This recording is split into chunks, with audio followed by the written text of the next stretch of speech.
today can go sideways in an instant. What's here today can be gone tomorrow. We live in a world full of uncertainty. Are you ready to survive?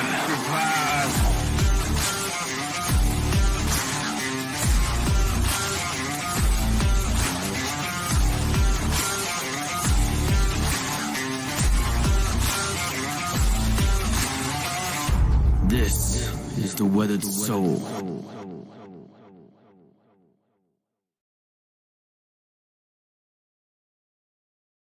Hey guys, how you doing? You got Bruce, aka the Weathered Soul, here on the Weathered Soul. How you guys doing? What is it? Labor Day weekend. It's a Sunday night. It's kind of late, and anybody who's out here today, I just want to welcome you to the Weathered Soul. And this is kind of going to be. I'm not sure how long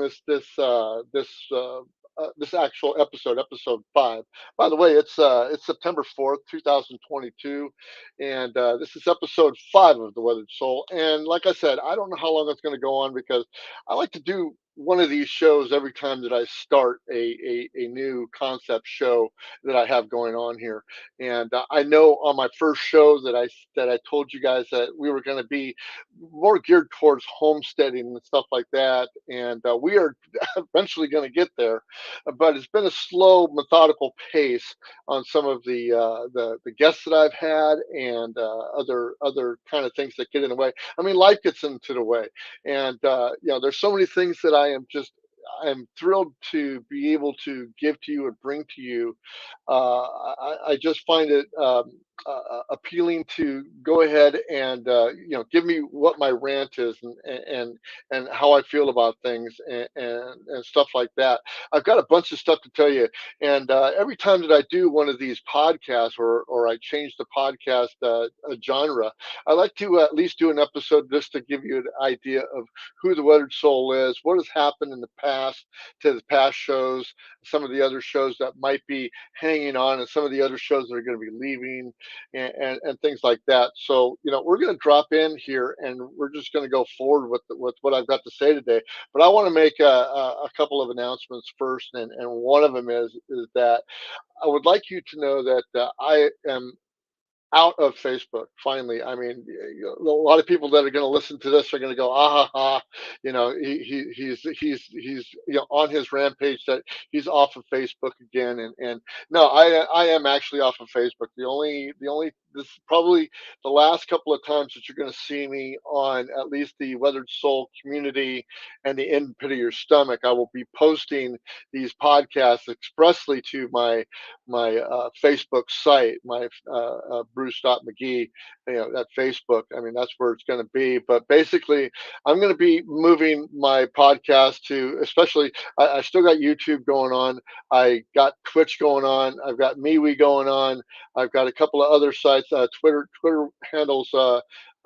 These podcasts now, so I got a couple of different spots that I'm going to be going to. But actually, I am going to do the audio podcast on Libsyn for sure.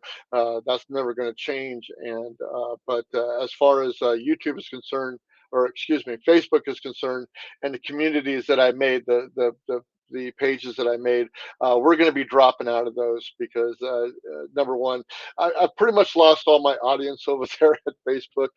Facebook is kind of dying. It really is. It's once we had this great big uproar, in the 2016 election, where Trump was elected, and a lot of people kind of bantered back and forth with their political views. COVID came around, that didn't help, and just things kind of went crazy and haywire, and a lot of feelings got hurt, a lot of things got said back and forth, a lot of people got split down the middle, and that really kind of pisses me off. I mean, because we're supposed to be a country that is united, at least in the love of our country. I mean, we don't have to be united in our political aspects and stuff like that. But as far as Facebook is concerned, it kind of splintered everybody right down the middle.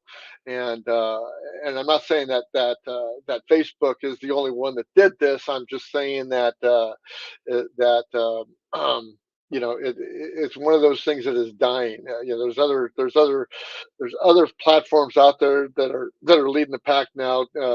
things like TikTok. I won't be on TikTok, but I am going to Twitch. I will be here going on to Twitch and probably doing that live. And so there's other places that are a little bit more popular. There's a business aspect to Facebook that I'm really not going to miss. I will be active in Facebook. I mean, I will be going to other people's sites and probably entering into some groups and stuff that I'm interested in.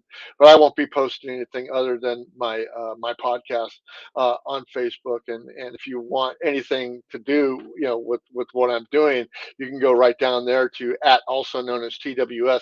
That'll take you to my Twitter site. And if you want to know what I'm doing and what I'm thinking and what I'm opining on, that's where you can go. Also known as TWS over at Twitter. And then I'm also starting to monetize this podcast, and the way that I'm monetizing the podcast is I'm accepting Bitcoin. So if you want to send me some Bitcoin, you can send me Bitcoin directly to my address is that pungent Typhoon 88 at walletofsatoshi.com.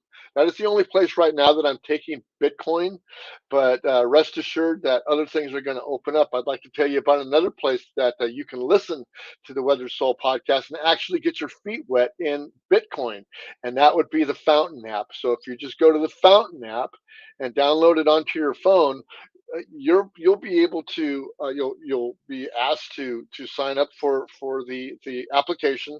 It'll ask you a couple of different questions and it'll ask you to make a Bitcoin wallet. And there, if you listen to your favorite podcast, which I know a lot of you guys out there who are listening to me right now have other podcasts that you listen to, you can listen to those podcasts right on the Fountain app, and you will be receiving Bitcoin as you listen to the podcast. And not only that, you can, if you're liking what you hear, you can give Bitcoin back to the person that is making the podcast. So it's called Value to Value. I love it, and that's all I'm listening to my podcast on is now is Fountain the Fountain app. I love it. I mean, it's something that's really great to do, and it moves this Bitcoin economy forward. One of the other things that I came out with this last week was a newsletter, and I want to show that to you here. I'm going to share my screen here. Just give me a second, and I will bring that up right now. We will share the screen, and I will get to the newsletter. And the newsletter is called the Evolving Soul Newsletter #1, and that is my first newsletter that I came out with this last week. And I'd like to share it with you right here, and we'll open it up right here, and you can see that it comes up, and it's a newsletter that I'm going to be coming out with uh, fairly, every month or so. I'm going to come out with it, and it has everything to do with what I'm doing, with the podcast, how I'm feeling about things. Right now I'm telling you about the Fountain app. It's got everything you need to know about the Fountain app.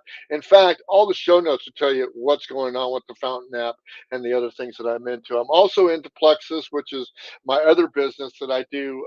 I do probiotics and natural. Excuse me, plant-based plant-based supplements and probiotics is Plexus's cause, and I'm a distributor of Plexus products, and you can find that out also in the newsletter there. And then also the Nomad Network is part of my pitch this week. It's an all free network for those of you who are looking to start a business, looking to network with people who have businesses, and looking for just a place where you can learn and get your feet wet in starting a business, because right now is the best time. I mean, even though we're in a recession, we got an economic downturn, and inflation is up. Nothing can be farther than the truth, and this is the best time to start a business, hands down. And then I've got a little blurb here about what my current outlook is here, and then how you can support me. There's all kinds of different ways you can support me and how to contact me. And how you get there is you go right here to, let's see if I can bring that down in here. Let's see, pink. We'll bring that down here, and then we'll move this down right there. www.weatheredsoul.com. Go to www.weatheredsoul.com, and that is the website that we're going to. That is my website right there, www.weatheredsoul.com, and you can get everything that's going on. You can get to the podcast, you can get to the video, you can get to all kinds of things that I'm going to. I've got personal finance going on there. I got another episode to do on there, and that's just what I'm doing. That's how I'm flying, and so those are just a couple of the things that I'm doing, on the internet right now, as far as podcasting and stuff. But I also wanted to kind of dive into and give you a kind of interview of myself this week, because a lot of things have gone on. I've done over 200 podcasts, and most of them with DJ Doug, who's not with me anymore, and there's a reason for that, and we'll get into that. But also, I wanted to let you guys know that this is constantly evolving. I'm an evolving being, just like everybody else is evolving, and the reasons why I keep evolving and I keep changing is because these things are starting to narrow down. I started at this great big level where I had all these things that I wanted to do. I mean, a whole big list of things that I wanted to do. It was so long and so big that it really became unmanageable. And what I'm doing is I'm getting down to the granular level to where I'm kind of getting focused on a couple of different things, and that becomes more manageable. And so it's really important to me to come out and let you guys know that if you're going to be interested in this podcast, that you're going to hear all kinds of different things. You're going to hear my political views. You're going to hear my religious views. You're going to hear about my addictions. You're going to hear about my successes and my redemption from those. You're going to hear about all kinds of things that I've gone through to to make this character that you're listening to right now called Weathered Soul, or the Weathered Soul, aka the Weathered Soul. That's who I am. And it's an interesting journey that I've been through. 62 years old. I was born and raised here in California, and I just want to tell you, I've been blessed. I mean, to be born in San Jose, California, and live here, probably 95% of my life, because I've lived in other places, but just not very long. To be blessed to be able to be in this area and be able to grow up and survive and flourish in the Silicon Valley, and see what California has become, which I'm not really thrilled about how California has become, but it's given me the opportunity to do what I am doing now, and that is coming to you, having a business, actually still working a 9 to 5, and doing all those things. But I was born and raised in San Jose, California, and like I said, it's a blessing. And what you have to understand is no matter where you're from, I mean, you've got opportunity, and not only it wasn't all the time that I took that opportunity, but I had two parents. I grew up actually in a single parent household. My mother and dad, they split up when I was 8 years old, and we were kind of tossed around a little bit. I mean, my family. I've got two sisters, and I'm the middle kid, so I'm the I'm the black sheep of the family. But that's neither here nor there. I did have a great education. I was educated back in the late '60s, early '70s, when school wasn't quite as controversial as it is now, because it was really whacked out now. And but we I grew up in a lot of freedom, a lot of liberty, as far as I knew it. Because when you're 8 years old, because I can think back about to the time I was 8 years old, and at that time, all we knew is that we went to school, we had activities. I went to Boy Scouts. I played baseball. I started playing a little guitar. Mom and Dad were getting divorced, and my oldest sister was getting married. My younger sister was really really young, so she was following me around, and we were brother and sister, doing the whole thing, growing up together. But it wasn't an easy life. I mean, we weren't rich, but I mean, we weren't overly poor. We weren't in poverty, but because it's kind of impossible to live in the Bay Area and be in poverty. And but it was one of those situations where my mom worked, a full time job, and she had to do what she had to do to get us by and keep us clothed and keep us, living. so to speak, and things like that. And it was just a very interesting time for me. And I never knew anything other about liberty or freedom at that time. I know, we grew up in a Catholic home, so we were drugged to church and hated church at that time. And but I just remember being the tight knit family that I grew up around. My grandmother and grandfather lived in San Jose, and we visited them on the weekends often, and it was very tight knit until we got into our adulthood, and then kind of things kind of split up and went away. But kind of fast forward into my teenage years. I didn't finish high school. Here I am. I'm a successful guy. Living the American dream. But I didn't finish high school.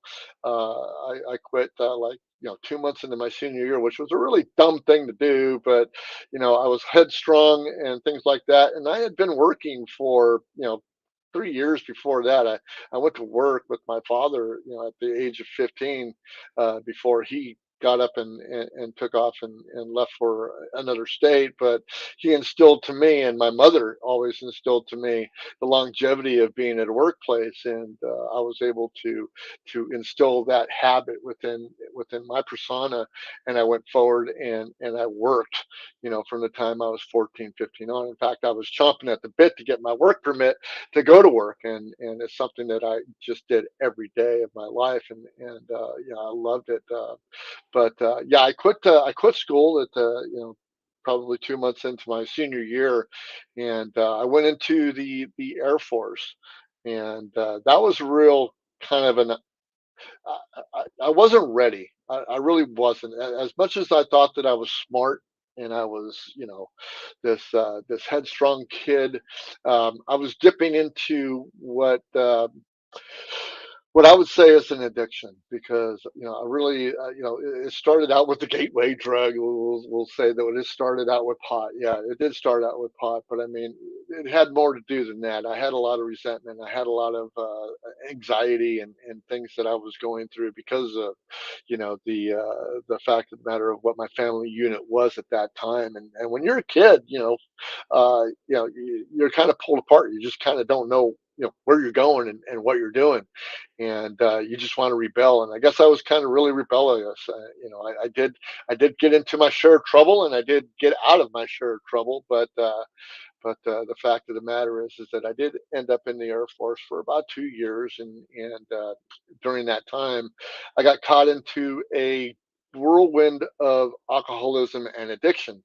And it started and that continued well into my 30s, or not well into my 30s, but into my early 30s, when I finally met my current wife, Tracy, who I've been married to for 33 years now. And but I went through a couple of marriages, had a couple of kids, and some.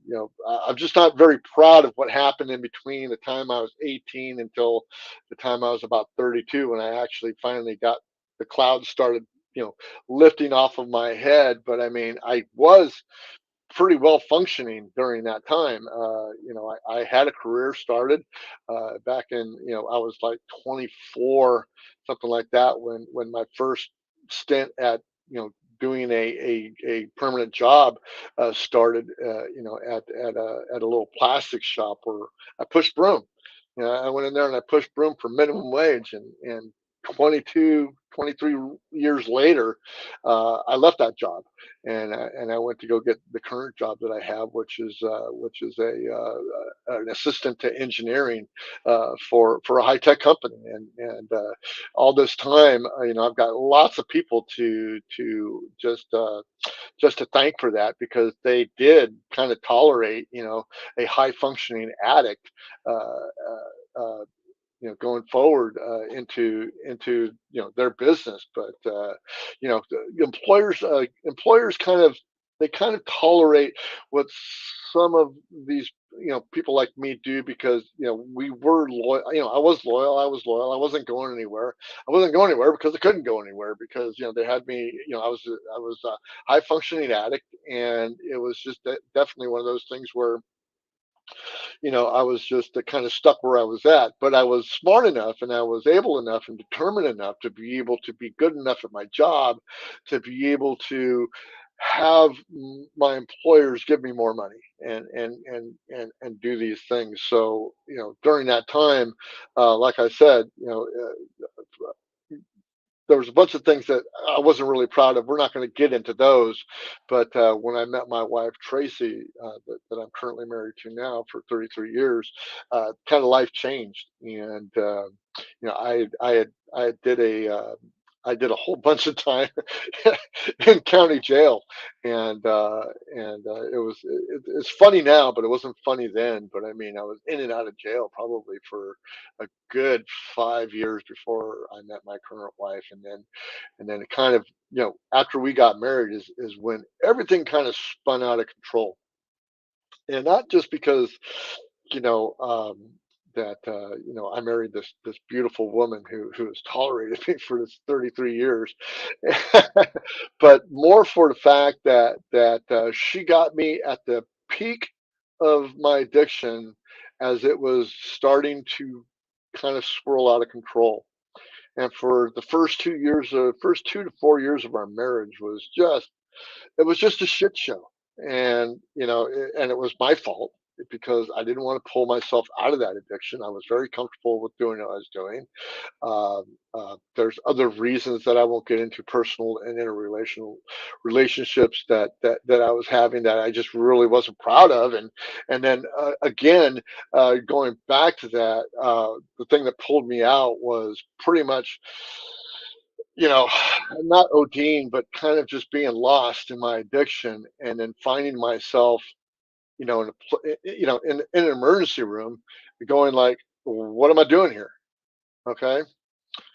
And once I did that, and then my wife and I believe it was, I don't remember, I think it was both my mother and my father-in-law came and got me, and then things went from bad to worse. I got kicked out of my house, and and I ended up living kind of a separated life just for a short time. And then during that time, I got popped for a couple of DUIs, and that resulted. Those were two DUIs in 3 months, and that resulted in a year in jail. That's kind of where it all started to turn around. And because Tracy had made the ultimatum to me that this was it. Either you clean your act up, or this whole thing's over. And it was just kind of, I was interdependent with her, and I felt like I needed to have her by my side to fall back on, not necessarily support me, but to fall back on. But during that time when I spent 6 or 7 months out of that year actually incarcerated, and then I came out and I did the rest of the time on a work program, and that took. I'll never do that again. I should have just did the time and be done with it. But it took me another 2 years after that on a work release program to actually do my time, and it was a very, very hard time for all of us. I mean, I was still working, the first job that I had for 23 years, and still able to make the money, but I wasn't very good at money that time, and things were just struggling. But that's kind of where the Weathered Soul started, and it's when you live through something that you can kind of barely remember, kind of foggy, but that you lived through it, and that you have a tenacity about living and about surviving and about persevering through those things. You start remembering what not to do. And I think by the grace of God, and we're just going to get into my religious beliefs, is by the grace of God, I'm Christian, and I've been I've been baptized a couple of times. I mean, a lot of times I just really didn't take it seriously, but I am a Christian. I'm a I'm a Christian, but I do not attend church. But I do believe in Jesus Christ, and I do believe that I am going to heaven. I do believe that there is a God, and I believe that that God is has given me talents and a purpose in life to go forward with, and to do these things with. And the weathered soul is one of those things that I'm doing. But at the same time that I was doing that, I started getting very political, because actually going through these paces of being not in poverty but broke. I mean, I was, let's just say it this way. Jason Stapleton says, "Poor is a condition of your soul, and being broke is a condition of just your life." And I was poor. I had the poor attitude. I really, I wanted to go forward, but everything that was in my way and all these things that I was trying to tell myself of the reason why I wasn't going forward were all bullshit. I mean, they were all, none of it was my fault, when actually all of it was my fault. And the reality of getting slapped in the face and knowing that, hey, I'm the one that created this, and I'm the one that's creating the environment of my wife and my children to look at and go forward with, was not a very good condition to be raising a family under. So I understood that church was an important thing for me. It was a job that I wanted at one time, but I got, I like to say I've been fired from God 3 times, and and those are stories that I'll get into another time. But yeah, I don't go to church only because of the fact that I love my community. I love the community of people that I had in the church, but it just really was something that really wasn't feeding me, and God was pulling me another way. He was pulling me towards being able to serve my community and do things for my community, but not necessarily through the institution of a place where they say God lives. And because God lives in every one of us, I believe that even non-believers, God lives in a non-believer. They just don't know it yet. And so I serve my community by my actions, by the way that I give, by the way that I donate my time, and things like that. And that's my church, and that's what I do. I still commune with some of the people that I went to church with. I still, talk to those people, and break bread with them every once in a while. But as far as a gathering of souls, in a box where they say God is, I just don't do it. But during that same time that I was doing that, also I was getting very political. Like I said, struggling through, trying to get the government to help us out, to get us off the ground, and provide for this, provide for that. And I'll be the first one and be very honest with you right now, is that I used the government for everything that I could. We were on food stamps. We lived in a HUD, which is probably the best thing that ever happened to me. The reason why that I own this house right now is because I got involved in a HUD situation where I was able to rent a place out in San Jose for like 75% of what the market value of the place went for. And that enabled me to be able to get somewhat of a foothold in success, or in financial freedom. And we did have food stamps for a while and stuff like that, because we qualified for them. And it's basically, in my light and my political view now, it's just like I pay taxes. So if there's some kind of program that I can go get my tax money back, well, hell yes, I'm going to go get my tax money back.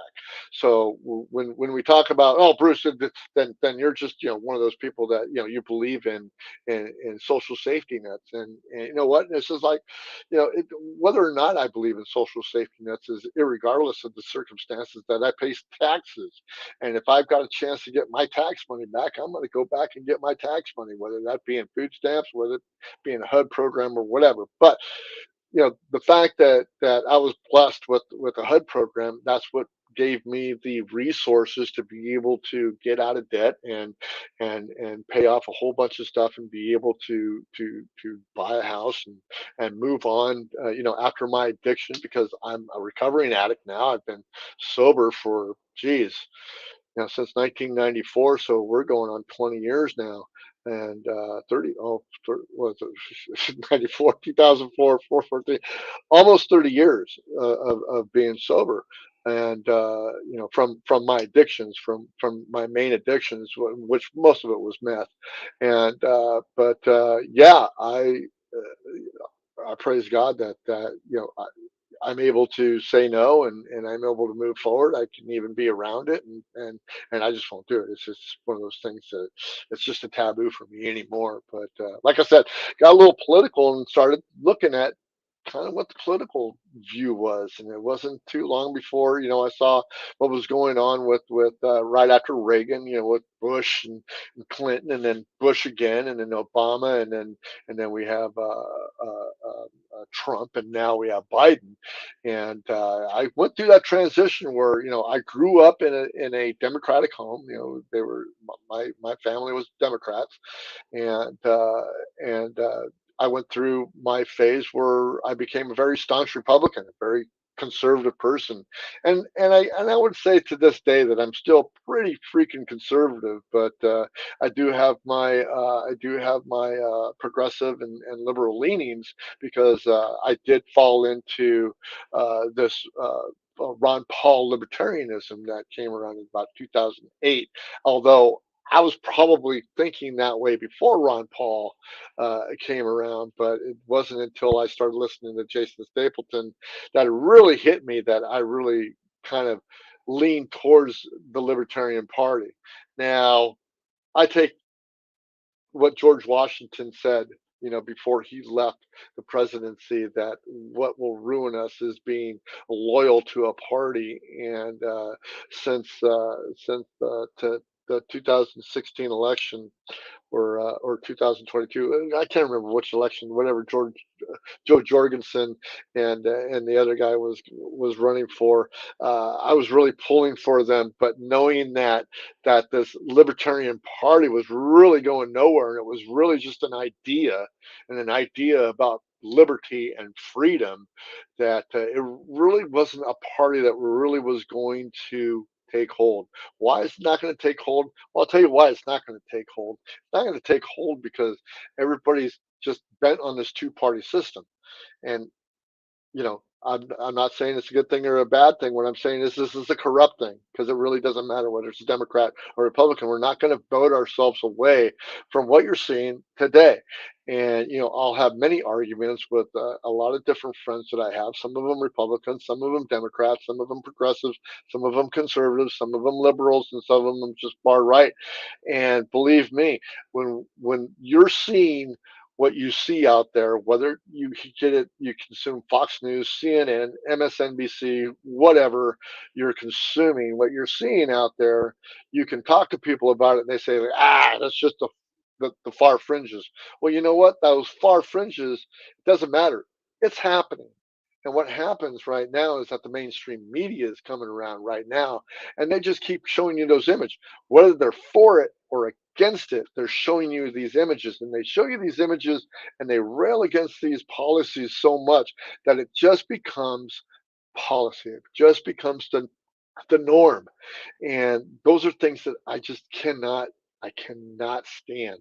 So now I'm in this situation where I'm going, like, I'm not affiliated with any party. I'm not a Democrat. I'm not a Republican. I'm not a libertarian. I'm really not an if anything, I'm an independent, but I'm really not an independent. What I want to be done is, like Jack Spirko says, I want to be left alone. I want to be left alone. I want the government to leave me alone. you know, Government was meant to be a small entity that took care of a couple of different enumerated responsibilities that were given to them through the Constitution, but the Constitution was written to limit government and give the people the power. And right now, government is using the Constitution against us and just throwing it out the window. So they have the ultimate power. And if you don't believe me, all you got to do is just go look out on Twitter, look out on Facebook, look out on MeWe, look out on wherever else we're hanging out, or just even watch the news, or just walk out your front door and into a supermarket. That's all you got to go and see what is driving today. and the social norms of yesterday are no longer accepted social norms of today. And you know what? I'm 62. I'm set in my ways. I ain't going back. All right. So if you want to claim that you're this and you're not that, that's fine with me. I don't care. Just leave me alone. Don't force it down my throat. I don't force anything down anybody's throat. I sit here. I want to be left alone. I've got a family that I have to take care of. I got food that I grow. I've got a business that I've started. I got a job that I go to. Everybody has these. And believe me, there's a lot of people out there that want to control what you do. And I say bullshit on that because that is not the way to be able to live in a country of 360 million people and be able to be just governed by a couple million people that live either on the west coast or the east coast, and they live just in the major population centers, and they say that those are the policies that they want you to live under. That's bullshit. I'm sorry. So that's why I kind of evolved from all these different podcasts. It started out with the Weathered Soul podcast. The Weathered Soul podcast was me and my buddy Doug, DJ, and I asked DJ to come on to the program only for the sole purpose of being the alter me. I wanted him to be able to be that person that had the other side of not just the story but the other opinion, the other I don't want to say the other side of the story, like I said, the other opinion, and it worked well for a while. We had a good following. Uh, things happened. We ebbed and flowed through. People listening to us and not listening to us. But it was a fun show to do. But as we matured through, we started this, back in the Obama years, 2017, and and as we evolved, I didn't want to lose Doug's friendship. I didn't want what I was feeling to become, because Doug is a totally different person. Doug will tell you that he's a registered Republican, but he's very, very liberal in his values and stuff like that. He comes from the East Coast, and there on the East Coast, especially in Connecticut and up above there, politics is very different. Politics is kind of back in that old way where Republicans and Democrats were basically really the same entity, but they were definitely more uh, driven towards a unified type of system, whereas in back here in California, it's definitely a division between left and right, and I don't dig that. So I needed to cut the show, and Doug understands where we're coming from, and I have a certain path that I wanted to be on. I also had a short little stint of a podcast called Bruce for Liberty. But as soon as I started talking about liberty and freedom, uh, uh, not that I'm saying that it all fell apart. What I'm saying is that I started listening to other kind of voices that were in the liberty and the in the liberty spectrum, and I started to going like, no, I mean, what's going to happen? What would happen if the ultimate thing happened and that a libertarian actually won the presidency? I mean, then what? You know, just because you won the presidency doesn't mean anything. Okay, because the president is kind of a puppet. The executive office is just a puppet for who's ever banking behind them.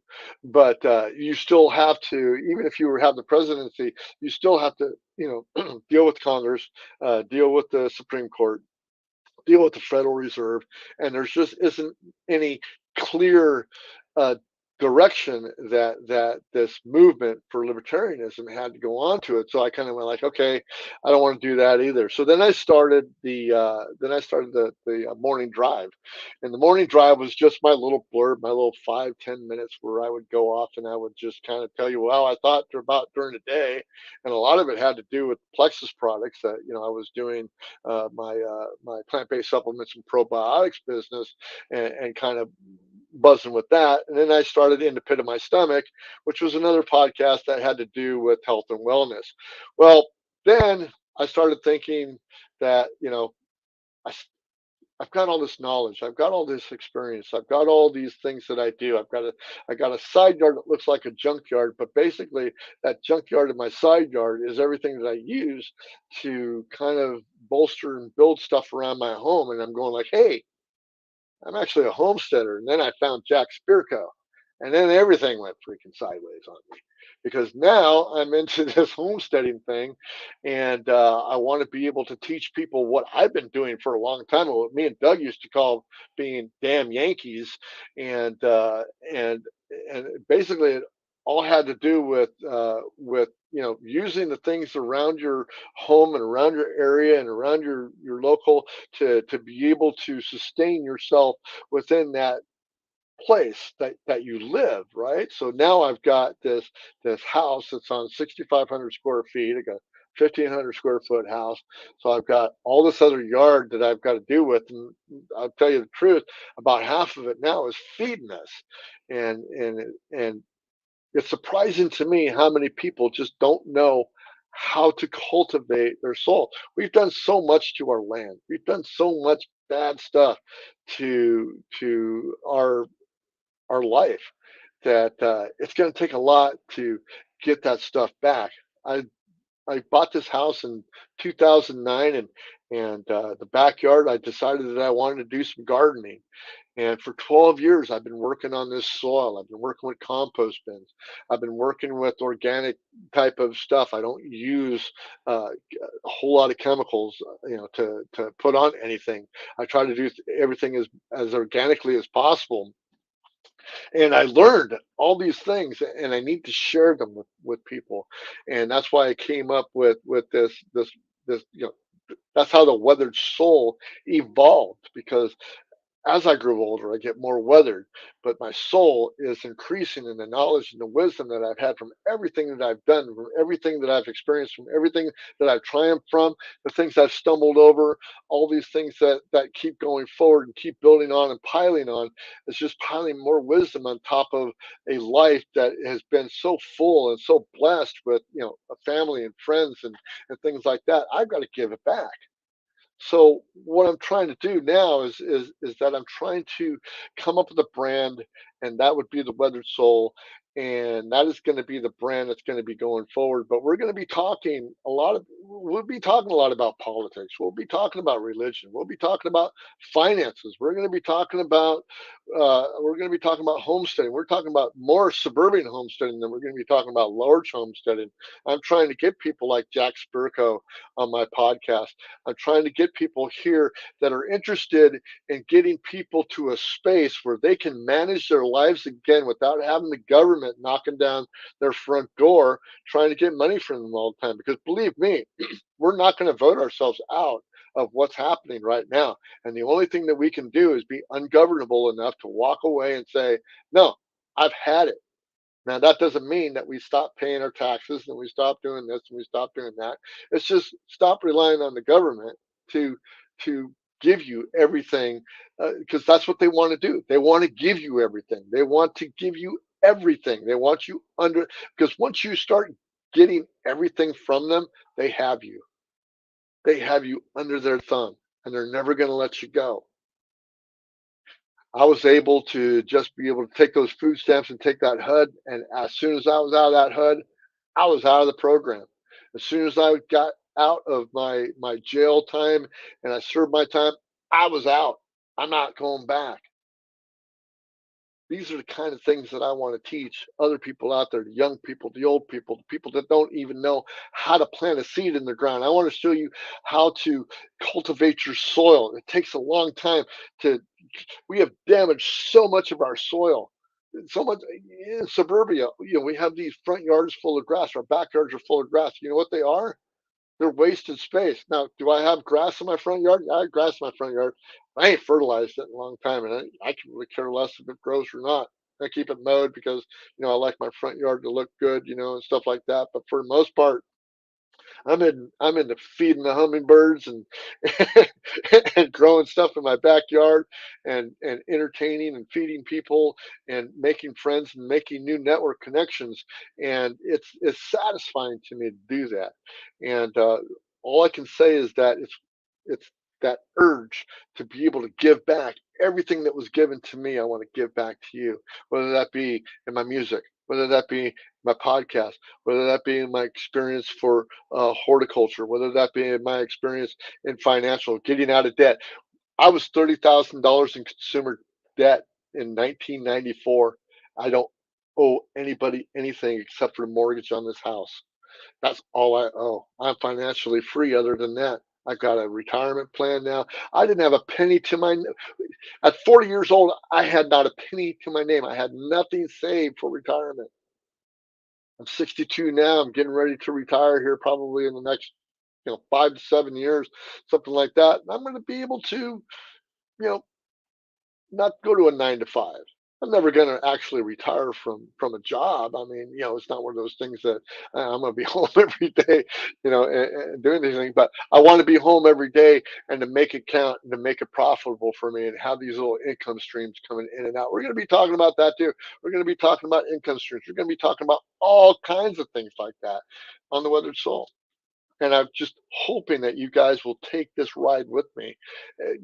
Subscribe to this podcast, hit that like button, hit that share button. Give me a 5-star rating on Apple Podcasts, because that is still the barometer by which all podcasts are made. To go to these places that are down in the show notes today and click on a couple of those places. Those other people that like Mark Claire, like John Odermatt, like Jason Stapleton, like Ken Madden, like all those guys, like Chris Harkos, who did, he's the voice that you hear at the beginning of the intro of the show, and all these people have helped me along, and they keep helping me along. I've got people in my past that I can thank for decades on how I got here, and I want to give all that back to everybody around.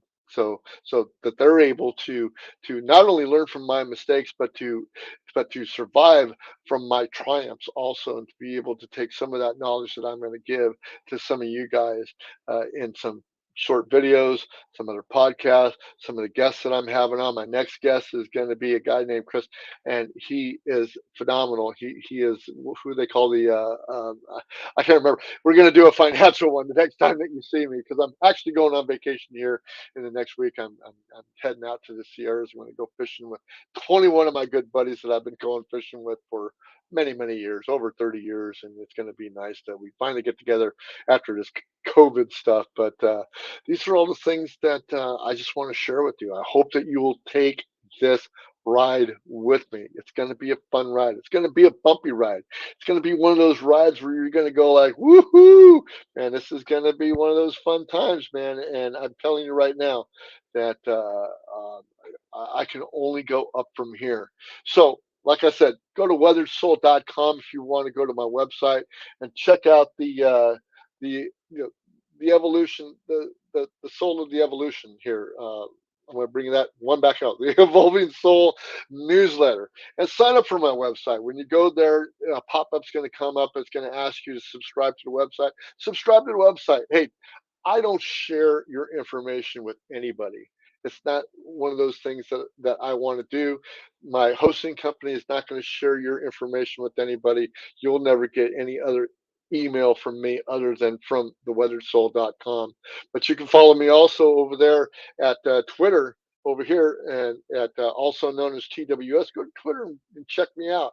And then I'll also, like I said, I'm always looking for donations. I would love for you to give me donations in Bitcoin. So that'd be at Pungent Typhoon 88 at Wallet of Satoshi. And we can start getting into that Bitcoin economy together. I've got all kinds of promos that I wanted to do for you guys during my show. I'm still kind of working on them, so I'm not going to kind of bore you with those things that are going on. But rest assured that the next show, we're going to be heavy into a new guest of mine that we're going to be talking about real estate. We're also going to be talking about financial freedom and getting out of debt. And it's going to be a great show. It's going to happen in about another 2 weeks, and we're going to have a great time. But I just wanted to share this with you today, give you a little insight about who I am and who the Weathered Soul is and where the brand is going. I want to thank you guys for being here. Like I said, no matter where you're listening, hit that like button, hit that share button, ring the bell, subscribe, do all those things. I would love for you to do that. And if you do that, I will be back in a couple of weeks to give you another show, because this is the Weathered Soul. And for best results, squeeze from the bottom up. Thanks for listening, and we'll see you next week. Bye.